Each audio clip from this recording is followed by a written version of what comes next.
Muy buenas noches, ¿qué tal? Bienvenidos al Cascabel en TC. Nada de lo que ha pasado en estas últimas horas, tras el papelón que hizo la Sala Tercera del Tribunal Supremo, a cuenta del impuesto de las hipotecas, ayuda a prestigiar las instituciones. Muy al contrario, abunda en su descrédito y da alas a ese populismo cuya estrategia letal, la de cargar en la calle contra los sistemas judicial y financiero, nos acerca cada día más a esos países que se empobrecen por su inseguridad jurídica y también por su desconfianza y descrédito económicos. Hablando en plata, puesto que esto va de lana, la cosa va de pasta. La Sala Tercera del Supremo se lo ha puesto a huevo a Podemos, porque así Podemos escarba en ese territorio de la demagogia populista llamando a manifestarse contra los jueces y les va muy bien. Pero también se lo ha puesto a huevo a Pedro Sánchez, que sin esperar, por ejemplo, a conocer los términos de esa sentencia que se ha erigido ya en valedor de los ciudadanos indefensos, ante el Tribunal Supremo, ya ha dado el golpe efectista y oportunista que ya conocen del decreto de ley por el que a partir de ahora serán los bancos los que paguen el impuesto y no los ciudadanos. O sea, vamos de descrédito en descrédito hasta el chavismo final, porque que nadie se llame engaño. Los ciudadanos, desgraciadamente, vamos a seguir pagando el impuesto de forma indirecta cada vez que suscribamos un crédito hipotecario. Los bancos van a terminar repercutiendo su importe en el interés y en los gastos de gestión de esas hipotecas. Y si no al tiempo, lo vamos a ver y lo van a ver. O sea, menos demagogia, menos oportunismo y más verdad, porque si el impuesto es antisocial e injusto, como sostienen Pablo Iglesias y sus cuates de Podemos, les pregunto a ustedes, ¿por qué Pablo Echenique apoyó, por ejemplo, que el gobierno social populista de Aragón lo encareciera en un 50%, lo subiera un 50% ese impuesto, hombre? Si realmente Pedro Sánchez no quiere que los ciudadanos paguen más el impuesto de las hipotecas, cuya cuantía supone el 70% de los gastos de constitución de las mismas, les pregunto a ustedes, ¿por qué no lo suprime por decreto y que las comunidades autónomas busquen otras vías de financiación? O gasten menos, hombre, que se gaste un poquito menos, que también viene bien, hombre. Bueno, son las comunidades autónomas en cualquier caso, y casualmente donde gobierna el PSOE es donde más alto está este impuesto, las que cobran el tributo desde que el gobierno de Felipe González, con Pedro Solbes en Economía, lo aprobó. Está hablando del año 95. En fin, señores, parafraseando a Sánchez, efectivamente van a ser los bancos los que a partir de ahora paguen el impuesto a las hipotecas. Claro que sí. Sin embargo, quizás se le ha olvidado decir que lo van a pagar, pero de nuestros bolsillos, y si no al tiempo. ¿Qué opinan ustedes? Laura Gómez, plantéanos el barómetro. Muy buenas.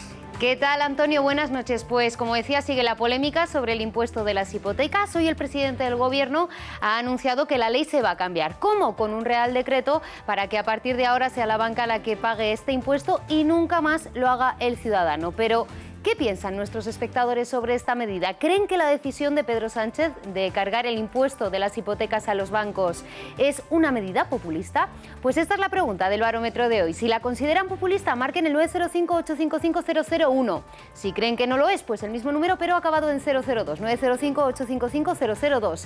Y como siempre, estamos con todos ustedes en las redes sociales. En Twitter somos @elcascabel13 y hoy funcionamos con el hashtag elcascabel7n. Muy bien, Laura, gracias. Vean un avance de los temas que esta noche le vamos a ofrecer aquí en el Cascabel. Sánchez da un golpe de efecto, rectifica el Supremo y afirma que el impuesto lo pagarán los bancos y no los clientes. Que nunca más los españoles paguen este impuesto y lo pague el sector financiero. ¿Cómo reaccionarán los bancos? ¿Queda desacreditado el Tribunal Supremo? ¿Quiénes terminarán pagando la polémica tasa? Todos los detalles esta noche en el Cascabel. Manuel Chávez lo aprobó y José Antonio Griñán podía perfectamente haber ordenado la suspensión de los pagos, pero aún así se pagaron millones de euros sin control legal. Hoy el Cascabel les trae todos los detalles de las conclusiones del fiscal del caso ERE. A continuación.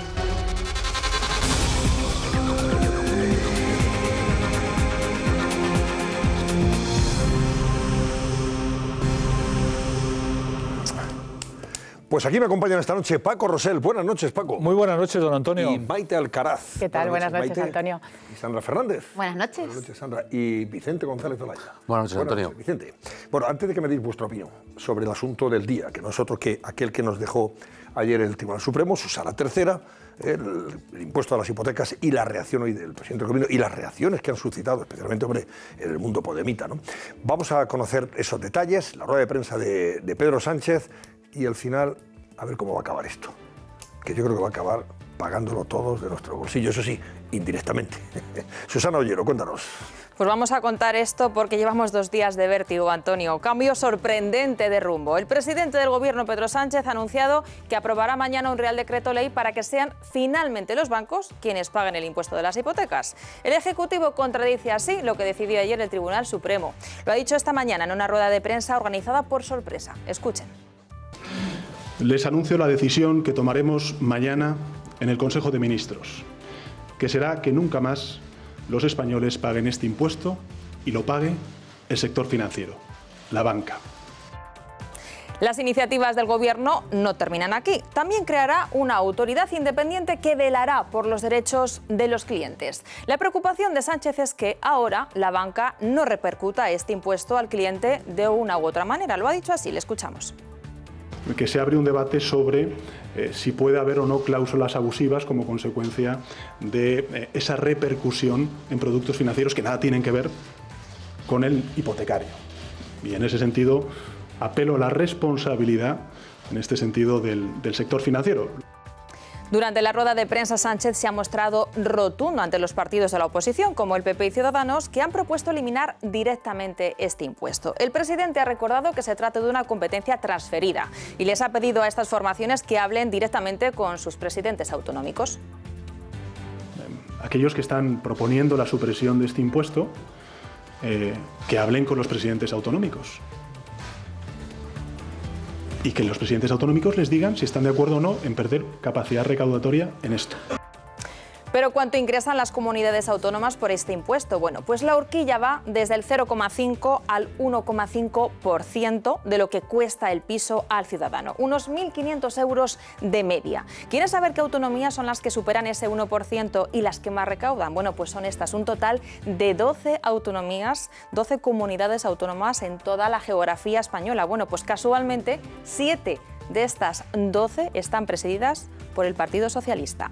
Las reacciones a la medida de Sánchez nos han hecho esperar. Podemos asegura que no es suficiente. Lo ha hecho con este tuit el secretario general de Podemos, Pablo Iglesias. Dice que no basta, que quiere más. Curiosa postura la de Iglesias cuando Podemos subió el impuesto a las hipotecas de los ciudadanos nada más estrenar sus escaños en Aragón. Subió el tipo impositivo un 50% hace 3 años, en 2015, algo que, recordemos, paga íntegramente, Antonio, el ciudadano hasta ahora.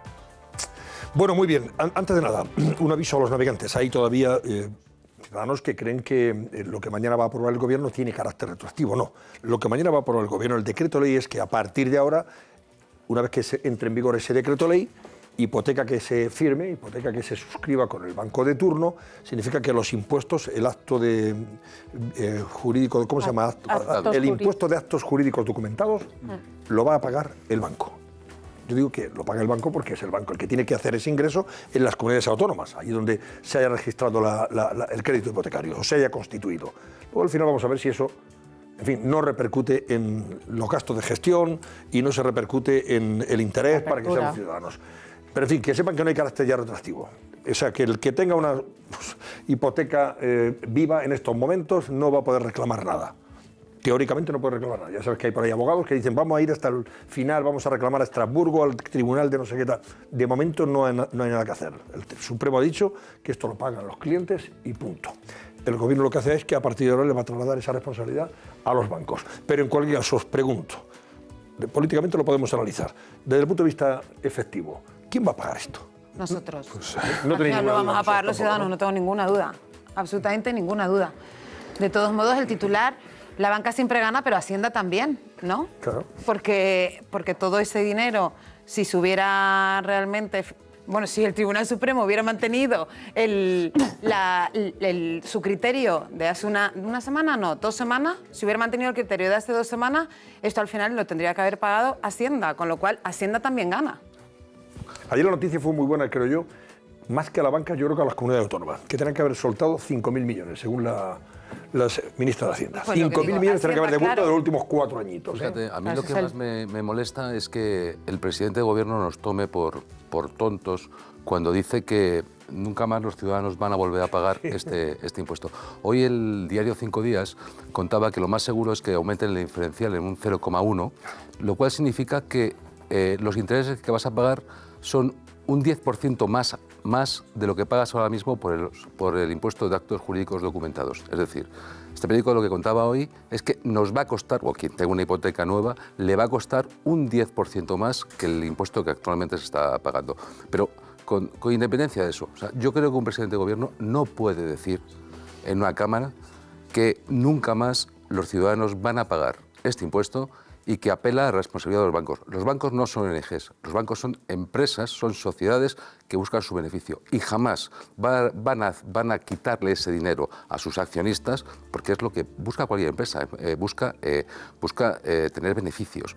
Ese dinero lo va a repercutir en los ciudadanos y los ciudadanos van a terminar pagando con incrementos. Es que además, posiblemente un 10% más. Un 10% más. Sí, muy bien ese dato. Quiero decir, eso va de suyo. Es decir, ninguna empresa, ninguna organización trabaja a pérdidas, evidentemente, y mucho menos los bancos. Es decir, ellos tienen ese beneficio, van a pagar los bancos, pero van a ser cobradores de algo que va a repercutir sobre el cliente. Eso lo sabe todo el mundo, empezando por el propio presidente del gobierno, salvo que nos tome por tontos, que es posible que así lo haga.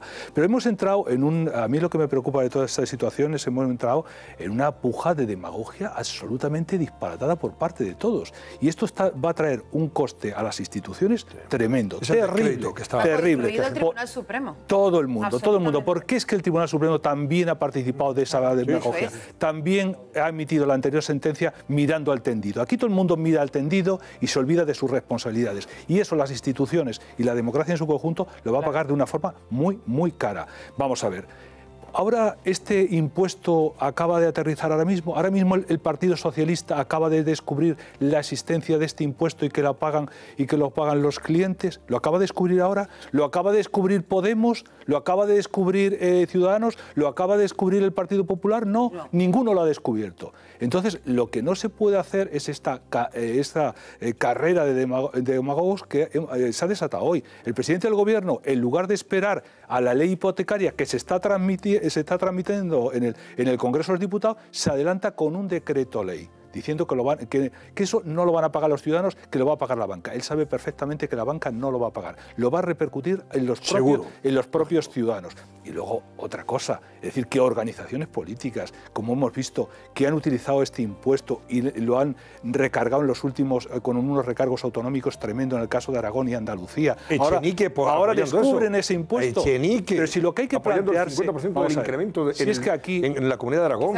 Y ahora diciendo que los bancos están robando. Antonio, lo que hay que plantearse... ¿Tiene sentido este impuesto? Es que este impuesto no tiene ningún sentido. Por eso lo he dicho. No tiene ningún sentido. Lo que tiene que hacer el señor en Alemania no se cobra. Suprimirlo. Hay que eliminarlo. Es que ese impuesto no tiene ningún sentido. Pero si es que estamos asistiendo, y vuelvo un poco a una de las cosas hipocresía y demagogia. Decimos en esta tertulia, que creo que tiene todo el sentido. Aquí hay, es decir, las clases medias, bien, a través de del IRPF, los perceptores de rentas de trabajo, los autónomos y los que hacen que sus ahorros vayan en las viviendas, son los que se están penalizando. La vivienda se está penalizando a través de este impuesto. Se está penalizando a través del impuesto de sucesiones, que es pagar por lo que ya previamente se ha pagado. Y eso es lo que debemos plantearlo. No esta demagogia en que los políticos se olvidan de sus responsabilidades. Insisto, le están pasando una alta factura a las instituciones en su conjunto, pero absolutamente todo. El espectáculo del Tribunal Supremo, el espectáculo del Gobierno, el espectáculo del Parlamento es terrible. Y luego decirle a los ciudadanos, no se preocupen porque no van a tener que pagar ustedes. Sí. Es que, efectivamente, como decía Paco, hoy era un día muy complicado para hacer pedagogía institucional, para defender a las instituciones, porque desde la primera, el Tribunal Supremo, hace 15 días, hasta la última comunidad autónoma, no han hecho absolutamente nada y se han aprovechado de esta situación, de este caos jurídico en el que nos ha metido el Tribunal Supremo. Yo creo que la desafección que luego encontramos en los ciudadanos tiene una causa, y es que los garantes de la Constitución, los garantes profesionales del ordenamiento jurídico no saben defender nuestras instituciones. Porque, como bien decía Sandra, desde hace 15 días el Supremo cambió de jurisprudencia. ¿Por qué ningún varón regional ha dicho nada? ¿Por qué nadie dio un paso durante eso? Yo no escuché la voz de ninguno, ni de los Fernández Vara, ni de los Paje, ni de ningún presidente autonómico para decir efectivamente, si es injusto este impuesto y si es tan injusto que lo paguen los ciudadanos, vamos a eliminarlo y vamos a buscar otra fuente de financiación. Nadie dijo nada y solo al calor de la metedura de pata del Tribunal Supremo ha salido nada menos que el presidente del Gobierno a envolverse la bandera populista para decir a los ciudadanos una mentira, efectivamente, porque esto al final lo van a terminar pagando los ciudadanos de una manera o de otra. Con lo cual se ha hecho un daño a todas las instituciones, al Poder Ejecutivo, al Poder Legislativo y al Poder Judicial, desde luego, que va a ser muy difícil que saque la pata de esta situación. Bueno, y además, como saben, Maite, tenemos manifestaciones y concentraciones que están ya siendo fomentadas y animadas por Podemos además, el Antonio, próximo sábado frente al Tribunal Supremo, ojo, y ante sedes de tribunales de justicia de los superiores en Andalucía, en este sitio, en otro, todo por Izquierda Unida y Podemos. Claro, y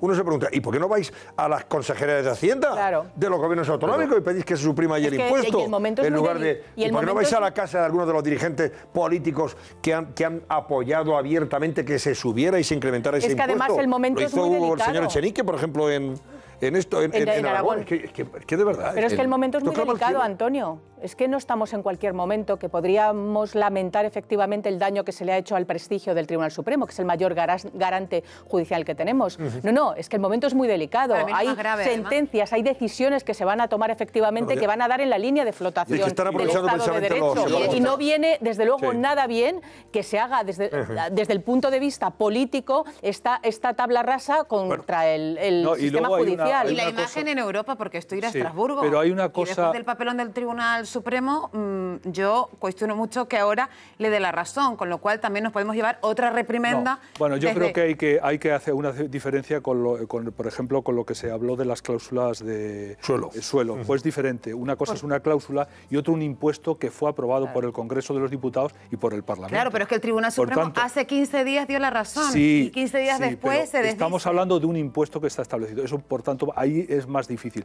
Pero a mí lo que me preocupa es que junto al espectáculo que se está dando con relación a este presupuesto, a este impuesto, es que hoy el presidente del Gobierno aproveche la ocasión para atizarle al Poder Judicial, con el que tiene un contencioso por el tema de Cataluña. Y eso me parece un daño añadido el que se está produciendo a las instituciones. Pero aprovechar la metedura de pata y, a mi juicio, la forma tan irresponsable como ha actuado el Tribunal Supremo en este caso, para pasarle factura y deteriorar más el Poder Judicial en España en un momento clave, en un momento muy delicado, en el que vamos a jugar temas principales de la... Pero Paco, fíjate, a mí me hace mucha gracia que se incida mucho en este impuesto, que desde luego tiene importancia, pero tanto vendedor como comprador, yo casi de memoria, pagan plusvalías, actos jurídicos documentados, transmisiones patrimoniales, posteriormente el más gordo, el impuesto más gordo. Patrimonio y sin contar el IBI anual que está, es decir, en una transacción. Y tasación de la tasa también.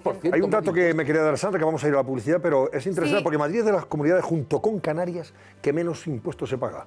El que menos paga. Efectivamente. Y Esperanza Aguirre, me recuerdan que fue la primera presidenta de una comunidad autónoma en suprimir este impuesto.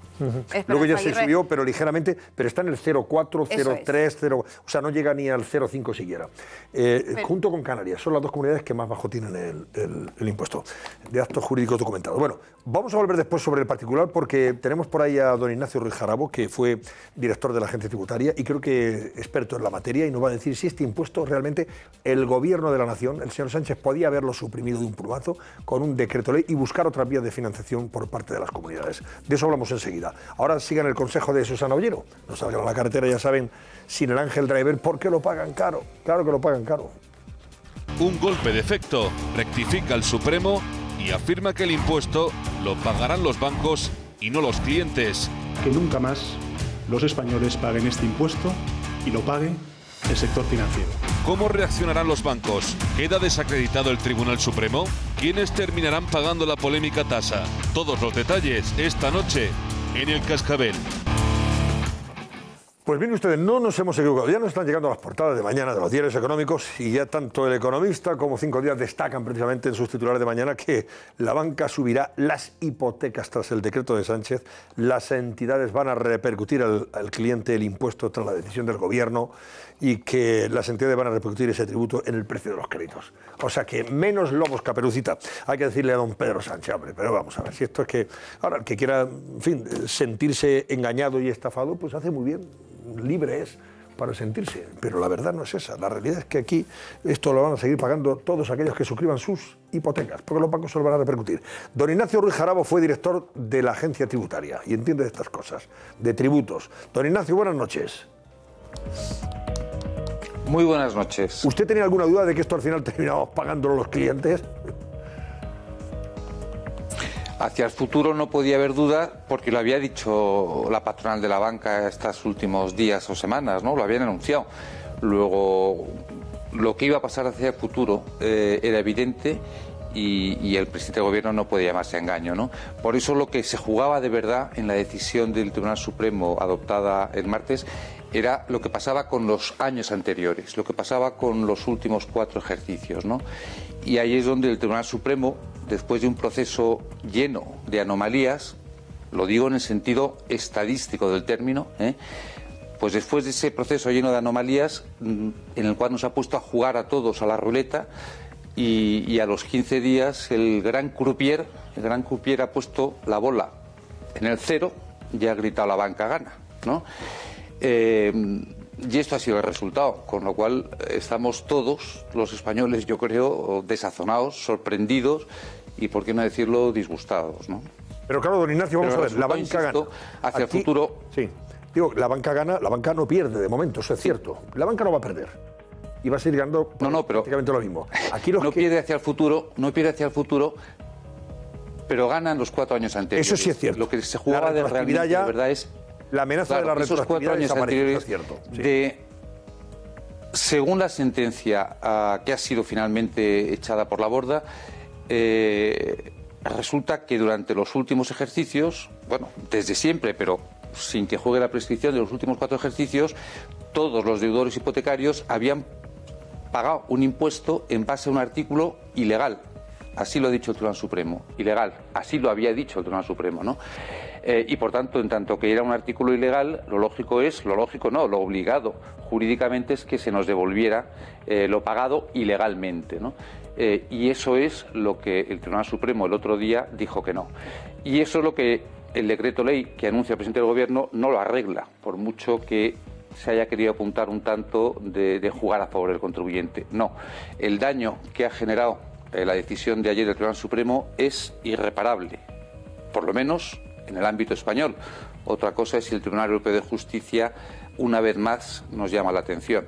Pero en el ámbito español el daño generado con la decisión de ayer del Tribunal Supremo es absolutamente irreversible por muchos decretos leyes que saque ahora el señor Pedro Sánchez. Pero de todas formas yo le pregunto a don Ignacio porque aquí quien no pierde tampoco es la Administración, el Estado, sus comunidades autónomas, porque este es un impuesto, un tributo que efectivamente cobra el banco, ha venido cobrando el banco y que han pagado los clientes de los créditos hipotecarios, pero que se ha trasladado directamente a las comunidades autónomas, a las agencias tributarias de esas comunidades autónomas. Creo que es el 70% del total de los... No, el banco no lo cobraba. No, lo cobraban directamente las haciendas autonómicas. Lo que hacía el banco es que no lo pagaba en base a un artículo ilegal. Entonces, igual que el contribuyente que lo había pagado con un artículo ilegal tendría derecho a recuperarlo, el banco que había dejado de pagarlo en base a un artículo ilegal podría haber sido obligado a pagarlo ahora, ¿no?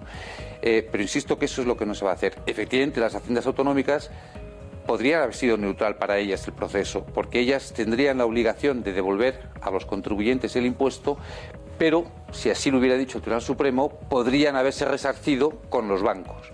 Por tanto, lo que el Tribunal Supremo tenía que decidir era si eran las haciendas autonómicas o si eran los bancos los que perdían.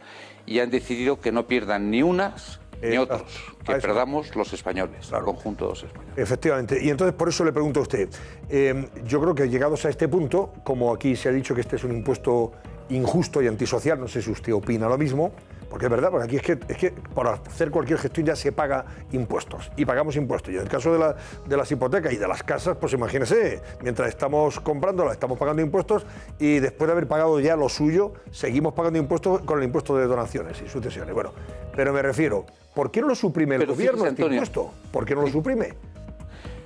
Y claro, pues todo el mundo gana. Fíjese, Antonio, y nadie pierde. La razón de ser de cualquier impuesto, esto lo han dicho siempre los hacendistas desde hace tiempo inmemorial, es gravar una manifestación de riqueza o de capacidad económica por parte de aquel al que se le exige, ¿no? ¿Qué capacidad económica o de riqueza pone de manifiesto aquel que para comprarse su vivienda tiene que acudir a pedir un préstamo? Por ejemplo. Luego, no hay ninguna razón de técnica hacendística, no hay ninguna razón conceptual que justifique la existencia de este impuesto. Ninguna.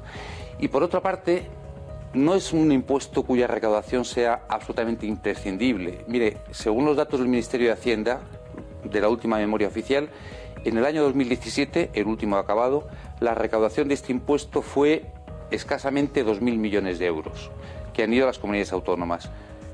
Si se suprimieran las televisiones autonómicas, ya se recuperaba la mitad del coste, con tal de que dejara de despilfarrarse el dinero público en las televisiones autonómicas que se hacen para gloria de los gobiernos de turno, ¿no?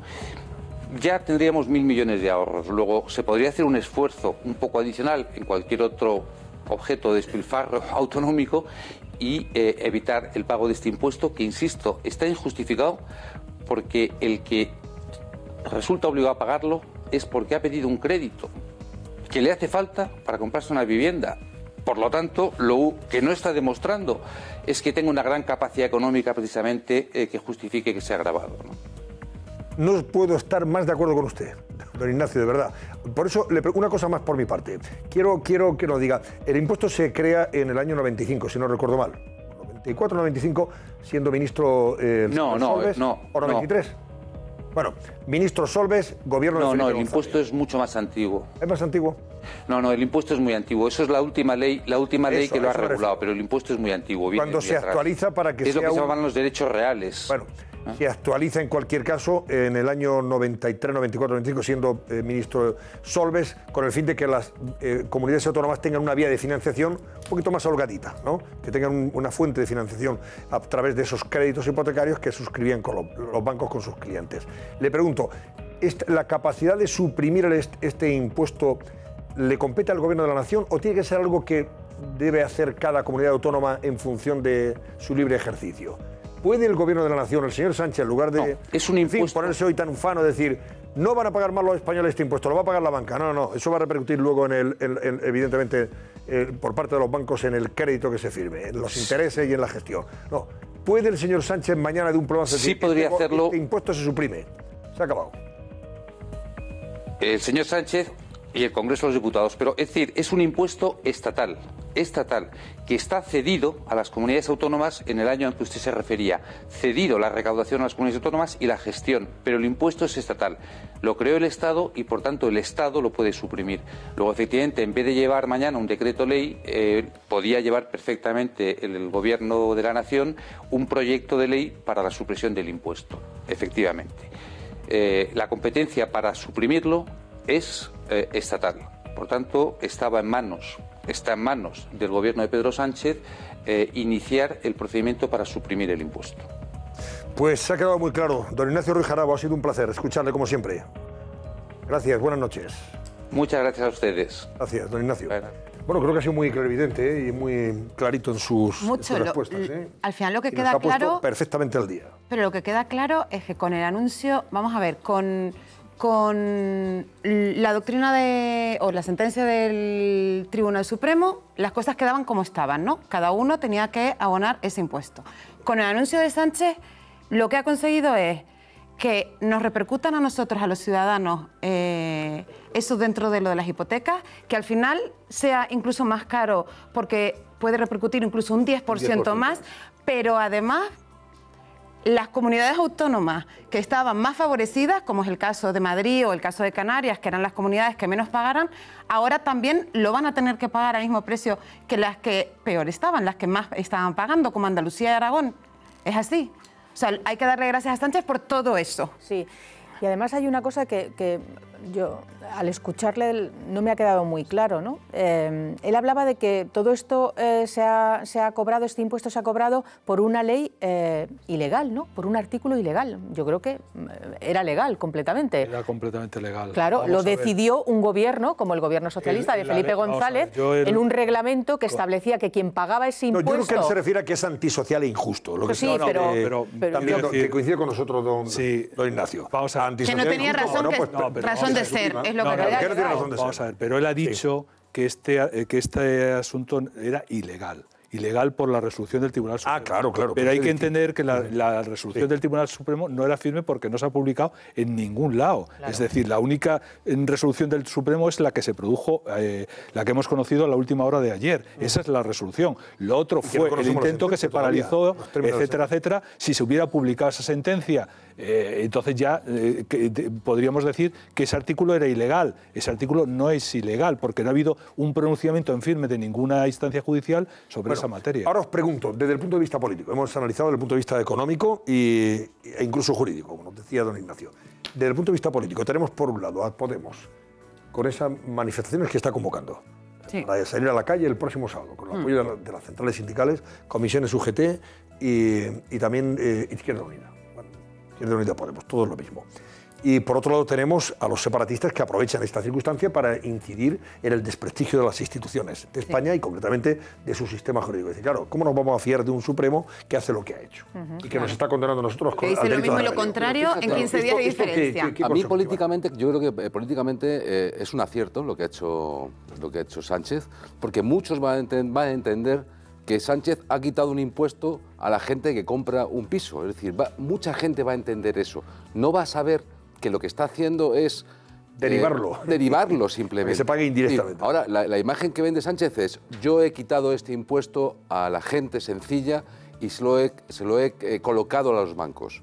Y ese mensaje es muy difícil de desmontar, es muy complicado. Y no solo eso, Vicente, sino que también ha tumbado cualquier oposición por parte de sus rivales políticos. Es decir, a ver ahora quién es el guapo, qué partido es el guapo que dice no, yo lo que quiero es que lo sigan pagando los ciudadanos. Quiero decir que ha desactivado cualquier oposición en el Parlamento. No ya de los populistas que quieren ir mucho más allá, quiere que haya retroactividad y 2 huevos duros y que la banca cierre y 24.000 cosas más. Es que los propios partidos como el Partido Popular y Ciudadanos, claro, han perdido la posibilidad de oponerse a una cosa que yo creo que es injusta y que además efectivamente hay un subterfugio por el cual se nos va a colar una subida de las hipotecas a los que quieran suscribirla a partir de ahora. Y es que la oposición no va a poder decir que no, porque esto, en este clima, todo eso es políticamente incorrecto. La jugada es perfecta para Sánchez. Políticamente le ha cogido la delantera a Podemos, al final ha dejado a Podemos que estaban como llevando la voz del pueblo y él ha salido con el anuncio para el pueblo. Sí, pero vamos a ver, es verdad que Pedro Sánchez ha amasado una gran mentira y ha presentado un gran pastel que vuelve una gran mentira. Una gran mentira es, primero, que ese impuesto lo van a seguir pagando los ciudadanos. Eso no... Es decir, si hay algo en la vida que no puede cambiar son la muerte y los impuestos. Y ese impuesto lo van a pagar los ciudadanos. Eso de manera clara. Él ha hecho un adelantamiento en esta carrera de la demagogia, del populismo, ponerse la delantera con respecto a Podemos. Y Podemos va a seguir en su carrera. El problema es que Podemos va a seguir adelante porque es el oficio que conoce y va a seguir arrastrando al Partido Socialista en esa dinámica. Y en esa dinámica las consecuencias, insisto yo, es que va a tener un coste para el sistema democrático y para las instituciones. Es decir, la democracia representativa no puede funcionar sin instituciones creíbles y sin instituciones representativas.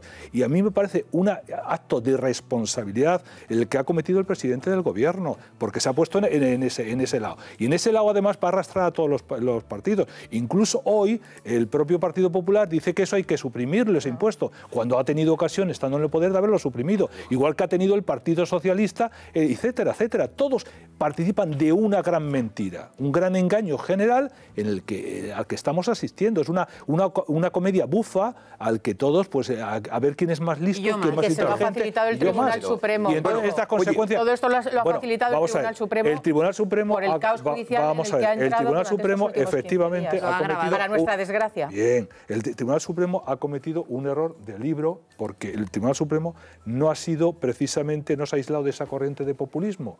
Porque evidentemente la instancia de decir, no, que esto lo paguen los bancos, porque es lo más cómodo, es lo más fácil. Si tú te inventas el gran fantasma de la banca, la gran responsable, etcétera, etcétera, es igual que decir, vamos a subir los impuestos a las grandes fortunas. Y luego te haces cuentas y te das cuenta que al que le están subiendo los impuestos es a las rentas del trabajo y a las clases medias. Y a los autónomos. ¿Por qué? Porque a la banca no le pueden subir, le subirán los impuestos, pero te lo repercute. Todos los que a las grandes empresas. Cualquier negocio con una empresa luego repercute. Las grandes fortunas. Esa subida te la repercute. Las grandes fortunas, insisto en una cosa, las grandes fortunas son las únicas que tienen la posibilidad de votar con los pies, es irse. Pero tú has preguntado antes que... Oye, que tenemos que ya cambiar de tema, si no me importa. Luego volveremos probablemente porque ya vemos las portadas de mañana que inciden en este tema. E insisto, tanto los dos periódicos económicos que me han llegado ya, 5 días y El Economista, sobre todo subrayan eso que estamos comentando, que al final los bancos van a repercutir en los intereses y en la gestión ese impuesto que van a pagar. ¿Y entonces quién lo va a pagar? Pues nosotros, los ciudadanos, los clientes. Nada de lo que ha dicho Sánchez es cierto en ese sentido. A los bancos les viene bien. Vamos a ver, vamos a comentar que, como sabéis, hoy el Senado ha aprobado ya crear la Comisión Parlamentaria de Investigación sobre la tesis de Pedro Sánchez. Y esa comisión se va a poner en marcha en las próximas semanas. Se fuerza a investigar si hubo o no plagio. O sea, si el señor Sánchez copió o no, plagió o no su tesis. Tenemos a Cristina Ayala, que es la portavoz adjunta del Partido Popular en el Senado, para que nos cuente quién ha votado a favor de esta comisión y cómo va a ser el trabajo de la misma. Y claro, y si va a conseguir que el señor Sánchez vaya al Senado a explicarse, porque hasta ahora se ha negado a hacerlo. Doña Cristina, buenas noches. Hola, ¿qué tal? Buenas noches. ¿Cuándo va a empezar sus trabajos en la comisión? Bueno, pues hoy hemos dado el primer paso, que era la aprobación en el Senado de la constitución de la comisión. Por tanto, a partir de ahí todavía no tenemos plazos fijados, pero empezaremos a hablar y en determinado tiempo que todavía, insisto, está por ver exacto, pues empezaremos los trabajos. El PP ha contado con el apoyo de Ciudadanos y de Foro Asturias. Si no recuerdo efectivamente, mal, así bien. Es. Se han opuesto entonces Podemos, PSOE, lógicamente, y el resto, todos los demás. Bueno, Esquerra Republicana se ha abstenido con un curioso argumento diciéndole que le parecía bien, poco más o menos nos ha venido a explicar, le parecía bien las comisiones de investigación, dejando en el aire que no le parecían bien cuando se referían a su socio de gobierno, poco más o menos. Pero tiene gracia que Podemos, por ejemplo, el propio PSOE, que tanto se esforzaron porque hubiera una comisión de investigación en la Asamblea de Madrid, por ejemplo, a propósito de la Rey Juan Carlos y las tesis copiadas y no copiadas, etcétera, etcétera. Y aquí, sin embargo, cuando se trata de Sánchez, Podemos ha hecho mutis por el foro, se ha quitado de en medio. Claro, efectivamente, de hecho lo que han hecho es insultarnos en el Pleno, llamarnos cínicos, llamarnos oportunistas. Y nuevamente lo que destacábamos es la doble vara de medir que tienen con unos y con otros. Porque no se nos olvide que cuando Iglesias, en un momento determinado, con la ministra Montón, con la ministra de Sanidad, pues dijo inmediatamente, en cuanto supo que había plagio, que la universidad no podía soportar algo semejante y que la ministra tenía que dimitir. Con lo cual, nosotros lo que hoy decíamos en el Pleno era un plagio, una dimisión. Ese es el listón del señor Sánchez que puso en la investidura, él mismo, en su propia investidura. Con lo cual, pues nosotros lo que también decimos es que esta comisión de investigación no es un juzgado, es otra cosa totalmente distinta y lo que queremos es que se vea qué es lo que ha pasado con la tesis de Sánchez. Bueno, ¿quién va a desfilar por la comisión de investigación? ¿Van a pedir ustedes que comparezca el propio Pedro Sánchez? ¿Va a comparecer o puede negarse a hacerlo? Porque hasta ahora él no ha querido ir al Senado a explicarse. Efectivamente, y eso es lo que ha derivado que hagamos y que pidamos, solicitamos y que hayamos aprobado una comisión de investigación. Porque efectivamente lo que también creo que es muy grave es que deja en evidencia que el presidente mintió. Mintió en sede parlamentaria cuando dijo que la tesis era pública, que no lo era, y mintió a todos los españoles cuando en Salzburgo, el 20 de septiembre, dijo que iba a comparecer en el Senado y que nos iba a explicar todos los temas relacionados con su tesis. ¿Cómo nos vamos a fiar del presidente del Gobierno cuando nos dice en un momento determinado que va a venir y después en una junta de portavoces nos dice el secretario de Estado con las Cortes que no va a venir? No nos podemos fiar del presidente. Y fue eso lo que determinó que pasásemos al siguiente paso, que es a la comisión de investigación, porque efectivamente, aunque la Constitución marca que tienen obligación de comparecer cuando se les llama en el Congreso o en el Senado el Gobierno, sí que es verdad que el Senado no mantiene un artículo determinado que tenga esa obligación en concreto, pero también es verdad que de la comisión de investigación, de la no comparecencia en la comisión de investigación, se deriva un delito de desobediencia del Código Penal y, por tanto, bueno, pues estamos seguros que lo lógico es que el presidente hubiera querido comparecer en una comisión, en un pleno, normal y corriente en el pleno, pero no ha querido hacerlo así y entonces pues creemos que la comisión de investigación, insisto, no es un juzgado, el juzgado es otra cosa. Cristina, yo le pregunto, ¿obliga a que intervenga, o sea, a que se explique? Claro, claro. ¿Obliga a ir o no? Efectivamente, está obligado a ir. Está obligado, ¿no? Está obligado y si no lo hace, será imputado por desobediencia. Claro.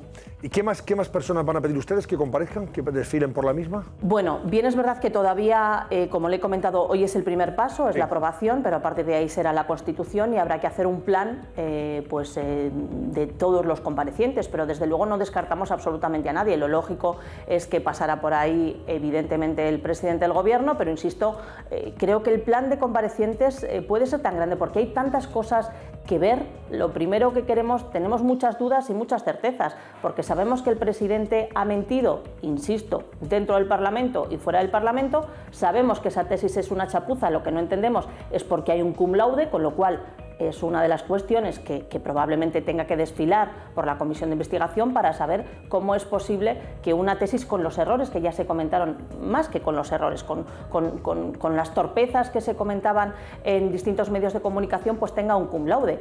Pero desde luego miembros del tribunal, desde luego aquello que se comentó en su día y que fue tan oído que el ministro Sebastián luego descartó diciendo que en una comida la tesis se había hecho por parte de alguien en el Ministerio de Industria, con lo cual pues el señor Carlos Ocaña, el señor Padilla, con el que escribió un artículo. Creo que, insisto, hay mucha gente que puede comparecer porque lo que queremos es que se aclare si el presidente del Gobierno ha mentido, si el presidente del Gobierno ha plagiado, y si el presidente del Gobierno ha plagiado y, como hemos dicho antes, con el plagio va la dimisión, pues entonces esperaremos que cumpla con el listón que él mismo se puso, porque no se nos olvide que ese listón se lo puso el presidente el día de su debate de investidura, cuando dijo que en España quería la misma ejemplaridad que en Alemania, cuando había un ministro alemán que con un 20% había dimitido. No se nos olvide que la herramienta de PlageScan, cuando la Moncloa dijo que había un 0,96%, el director de la oficina y de la herramienta de PlageScan dijo: no sabemos qué filtros ha utilizado Moncloa, que por cierto parece que lo han declarado secreto oficial, pero a nosotros nos sale un 21%. Un 20% ya se considera un plagio. Plagio igual a dimisión. Cristina Ayala, portavoz adjunta del Partido Popular en el Senado. Gracias, buenas noches. Muchas gracias, buenas noches. Bueno, pues esto es lo que hay. ¿Os parece oportuna la comisión de investigación a la vista de las circunstancias? Sin duda, yo creo además que esto ha sido una chapuza no solo académica por parte del presidente del Gobierno, sino también política e institucional. El señor presidente del Gobierno en el Congreso, a vuela pluma a los periodistas, nos dijo un día que iba a comparecer en el Senado. Compareceré si quiere el Senado. Luego mintió de una manera contundente, puesto que no ha aparecido por el Senado ni le ha interesado. Para dignificarla. Los letrados del Senado han emitido un dictamen diciendo que era de interés general saber si este presidente cumplió los cánones de rigor académico que tienes que hacer cuando elaboras una tesis doctoral. Y ha hecho caso omiso también a los letrados de la Cámara Alta y tampoco quería comparecer. Y ahora yo creo que el Partido Popular y Ciudadanos, en nombre de los ciudadanos que queremos saber si nuestro presidente ha hecho trampas o ha hecho una tesis doctoral de cum laude y todo era muy correcto, todo lo que había hecho, queremos saber la verdad, y lo que no entendemos es por qué el presidente del Gobierno se ha negado hasta el momento, y yo creo que es la única oportunidad. ¿Que va a asistir? No tengo la menor duda. Bueno, sería un escándalo que el presidente del Gobierno no fuera, y además tú le preguntabas a la senadora si iba a llamar a más personas. Por ejemplo, Carlos Ocaña va a ser llamado también, que es el coautor del libro sobre el que más o menos menos fue la base de la tesis doctoral, que también fue un corta y pega y un desastre, y los medios de comunicación han contado todo tipo de chapuzas al respecto. Con lo cual no me cabe duda de que tendrá que ir y dar explicaciones. Y esto no es un asunto privado, como dice el Partido Socialista. Todo lo que hace el presidente del Gobierno públicamente es un asunto público y que nos concierne a todos. Bueno, espérate que la vicepresidenta no te diga que ese no era el presidente. Pero no, tampoco era presidente. No era presidente. No solamente porque todos los actos del presidente sean públicos, sino porque una tesis doctoral es un acto público.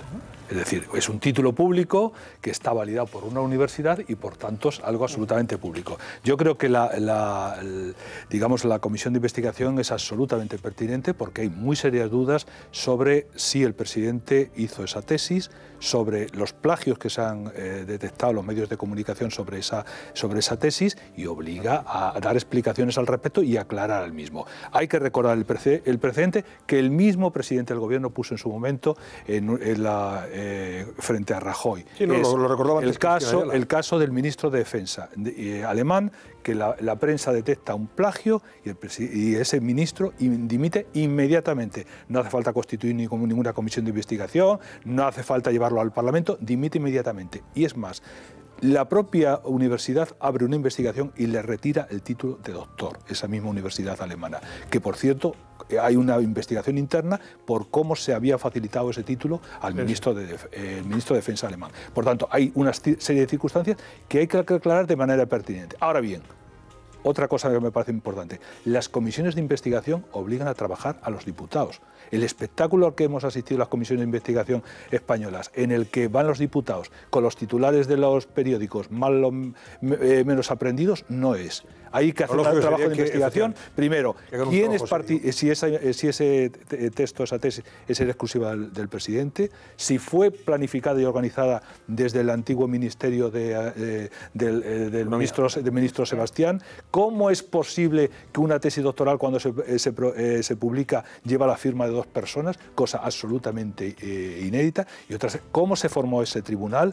¿Cómo organizó esa universidad la formación de ese tribunal? Hay muchas dudas al respecto que lógicamente, en el tema de la transparencia son fundamentales de aclarar. Ya sea el presidente del Gobierno, del Partido Socialista, ya sea la presidenta de la Comunidad de Madrid, Cristina Cifuentes, o cualquiera. Venga, que vamos a la publicidad enseguida. Sí, yo solo quería apuntar, a mí me parece brillante, ¿no?, la estrategia del Partido Popular y de Ciudadanos para obligar al presidente a acudir al Senado y dar todas las explicaciones, no solo al presidente, sino esto va a ser un desfile de caras para hablar de la tesis de Pedro Sánchez, pero a mí me llama la atención porque me parece una contradicción que luego un partido como Ciudadanos lleve al Congreso de los Diputados la tramitación de una ley de universidades donde, entre otras cosas, recoge que todas las tesis doctorales y todos los trabajos de fin de máster sean públicos y el Partido Popular vote en contra.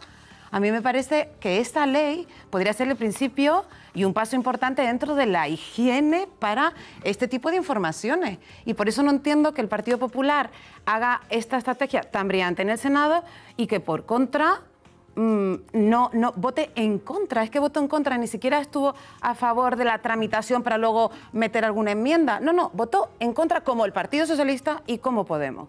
Yo no sé si copió o no copió la tesis, yo solamente doy 2 datos. Una de las plataformas daba que había copiado el 0,98 y la otra el 20. O sea, no puede haber esa diferencia, no puede haber una diferencia de 20 puntos a la hora de copiar. Y otra Vicente, cosa, una precisión. Esa fue la versión que dio la Moncloa. Bueno, bien, pero vamos a... Yo parto de que... Porque esas empresas, en el caso concreto de una de ellas, Platzscan, se juega mucho su prestigio, porque es una empresa alemana que vive lógicamente, la credibilidad de sus estudios. Y lo que hizo, dijo que en una carta, en un requerimiento notarial que mandó a la Moncloa, diciendo que le explicaran exactamente cómo se había hecho eso, porque no se correspondían con sus propios, datos. Voy a partir de que dicen la verdad. Guardó silencio al respecto. O sea, yo voy a partir de que dicen la verdad. O sea, no tengo por qué. Lo único que sé es que uno dice un 0,98 y otro un 20. No puede haber una diferencia de 20 puntos en 300 páginas. Y la otra cosa, no entiendo cómo una tesis puede ser cum laude cuando confunde billions con billones. Es decir, es una tesis económica. Está confundiendo 1.000 millones con 1 billón. Es decir, es que los que estaban allí no se leyeron la tesis. ¿Cómo puedes dar un cum laude a alguien que confunde un dato que cualquier economista sabe de inicio? Pues da la impresión de que no fueron muy rigurosos, ni la leyeron con minuciosidad de entomólogos, de eso no. No se lo leyeron, Vamos a volver enseguida, venga, no se pierdan ustedes que tenemos más temas. Tengo por allá Angelito Expósito, nos va a hablar de... Ángel Expósito ha estado en Venezuela relativamente poco tiempo y nos va a decir si allí comen 3 veces al día o no. Pues en caso de Rejón todavía no ha salido de dudas, y se empeña en decir que allí se ha evolucionado mucho y la gente come 3 veces al día. Están hasta gordos, se parecen a Maduro todos. Ya. Ahora nos lo cuenta Ángel Expósito. Manuel Chávez lo aprobó y José Antonio Griñán podía perfectamente haber ordenado la suspensión de los pagos, pero aún así se pagaron millones de euros sin control legal. Hoy, el Cascabel les trae todos los detalles de las conclusiones del fiscal del caso ERE. A continuación. Contundente escrito de conclusiones de la Fiscalía contra los juzgados, procesados y especialmente contra los expresidentes.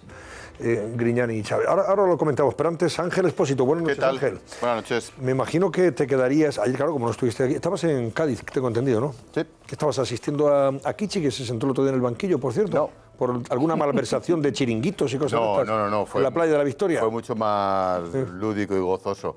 No, los colegas de La Voz de Cádiz pues me dieron un premio que dan todos los años, el premio La Voz. Y me tocó a mí. Pues hombre, echaste un buen ratito en Cádiz, allí en nuestras tierras muy bueno. de sí, me autoproclamé embajador de Cádiz para el resto del mundo. Sí, señor. Sí, así que nada, encantado, lo pasé muy bien. Estábamos Pasión Vega, Ángel el gran cocinero. Sí, Angelito León. Ángel León, Navantia y el Servicio Marítimo de la Guardia Civil. Pues muy bien. Entre medias, un membrillo que era yo. Lo pasamos muy bien, la verdad. Pues enhorabuena, y a los compañeros de La Voz de Cádiz. Vamos a ver, o eres ignorante o te paga el madurismo. Eso lo han dicho, que ha sido flojo, lo que le han dicho a Errejón. Después de decir que, claro, que las cosas en Venezuela están muy bien y que ha habido avances, que se come 3 veces al día. Tú que has estado allí hace poquito, me imagino que podrás decirle algo, ¿no? A don Íñigo. Sí, pero aunque sean las 12 menos 25, una hora menos en Canarias, es imposible decir lo que pienso de este pijo progre y de lo que dijo ayer. Y como quiero medir mis palabras, porque si no me echo a perder, cosa que es muy fácil, creo que tengo por ahí un par de videoblogs, perdón por la vocita, pero que grabé allí mismo. ¿Te parece? Me parece fantástico. Mira. Vamos con ello, venga. Estamos cruzando el puente Simón Bolívar, aquello es Venezuela, vamos dirección Colombia. Esto es infinito, sin parar. Miles y miles de venezolanos, mujeres con niños, cruzando para lo que sea, hacia el resto de América o aquí para intentar comprar algo que allí sencillamente no existe. Medio kilo de arroz, unas aspirinas, lo que sea. Es acojonante.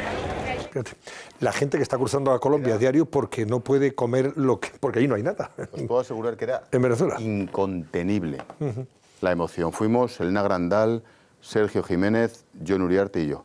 Y era imposible estar allí y articular una frase sin la congoja, el ruido de los rodines en las maletas, con la vida entera en una trolley de estas, era imposible de soportar. Gente que salía para no volver, de momento. 2 posibilidades. Y otros que entraban y salían. 2 posibilidades. Gente que salía para no volver, y como te contaban, que de ahí se iban a Chile, se iban a Perú, o intentarían volar a España, no había dinero para ello, ni pasaporte siquiera, y otra gente que cruzaba a intentar conseguir lo que fuera para volver a entrar por desabastecimiento.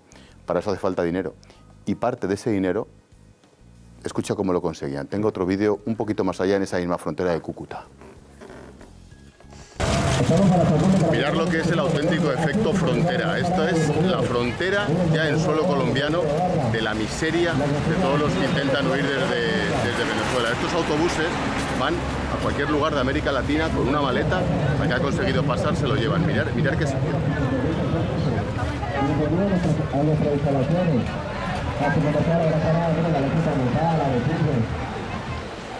Fijaros el dato, aquí las prostitutas venezolanas vienen ya por 2 euros el servicio.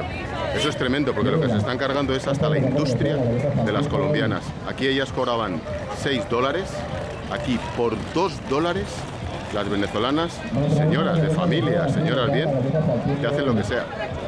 Tremendo. para poder seguir viviendo, malviviendo. Yo hice una entrevista en ese puente, un poquito más allá, en un centro que no voy a decir dónde. Una joven, debía tener 20 y tantos años, decía que era psicóloga, que había estudiado en Venezuela, que ahora se dedicaba a vender chuches en Colombia. Esto es de hace 7 meses, o sea, no hace tanto. Me cogió la chica del brazo al acabar la entrevista, me separó del equipo y me dijo: es usted muy amable, yo siempre me he llevado muy bien con los españoles, me gusta mucho cómo hablan, tal y cual. Si me acompaña, por $2 le correspondo. Sexo oral por $2 y estaba Cúcuta así, de hombres y de colombianos que el fin de semana aprovechaban porque usaban venezolanas. Con esos $2, en una tienda, me acuerdo, una tienda de Doris, en esa galería que había ahí enfrente, Doris, una venezolana con una tienda con doble nacionalidad, una tienda en Colombia, como lo que aquí, cuando uno va aquí al Carrefour o va a su centro comercial y ves en las estanterías la Colonia con la estantería cerrada o las alarmas en la botella del coñac bueno, o del whisky de reserva, esas alarmas que te quita la señorita o el cajero. Bueno, pues allí lo que tenían bajo alarma era el jabón, las compresas y los tampones, bajo alarma, para que venga este sinvergüenza a decir que se come 3 veces al día y que el sistema sanitario ha ponderado el sistema sanitario. Increíble, es sencillamente increíble. Que atienden gratuitamente y muy bien. Y luego estuvimos personas en el hospital de Cúcuta y como recuerdo a Albert, un médico venezolano que trabajaba en Colombia, cómo nos contaba que los niños llegaban llenos de sarna, las madres famélicas de no comer cruzaban a parir y ponerse de parto en un parque, en el suelo en Colombia, que las tenía que recoger la sanidad colombiana, a parir en Colombia con los niños casi desnutridos, los fetos casi desnutridos, porque estaba desnutrida la madre. Y cómo el pediatra, cómo ese médico, se nos echaba a llorar, literalmente, con las cabezas llenas de sarna y con las madres completamente famélicas. Para que venga este, con toda la pasta que se han llevado allí, a decir cómo se vive y cómo se come. Y eso que era el moderado, ¿eh? Este era el de Rejón. Este era el listo. Eso es. Es tremendo, ¿eh? Lo de Rejón. La verdad que ha sorprendido muchísimo. Porque a mí no me ha sorprendido nada. Yo creo que él estaba... pero no, a mí no me ha sorprendido nada. No. Podemos adoptar... Lo hace a una... Digo que ha sorprendido porque yo creo que él pensaba que esto no iba a tener trascendencia.